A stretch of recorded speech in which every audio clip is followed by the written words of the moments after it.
বালক গোপালের মাখন চুরি লীলা ছিল ভক্তি, ভালোবাসা আর সরলতার এক অপূর্ব প্রকাশ।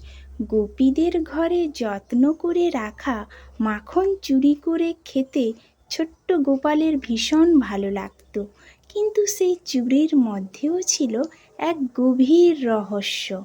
কারণ শাস্ত্রে বলা হয় মাখন ছিল মানুষের পবিত্র ও কোমল হৃদয়ের প্রতীক। ভগবান সেই ভালোবাসা ভরা হৃদয়ই চুরি করতে চাইতেন। ভগবান মানুষের অহংকার নয়, ভালোবাসা ভরা নির্মম মনটাই নিজের করে নিতে চান। ছোট্ট গোপাল যখন বন্ধুদের নিয়ে হাঁড়ি ভেঙে মাখন খেতেন, তখন পুরো বৃন্দাবন ভরে উঠত হাসি আর আনন্দে। মা যশোদা রাগ করলেও শেষ পর্যন্ত সেই নিষ্পাপ মুখ দেখে হাসি চেপে রাখতে পারতেন না। ভক্তদের বিশ্বাস, গোপালের মাখন চুরি আসলে মানুষের হৃদয়ের ভক্তি চুরি করার লীলা।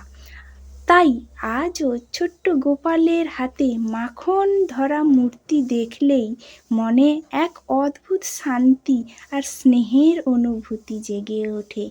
জয় গোপাল, গোপু সোনা।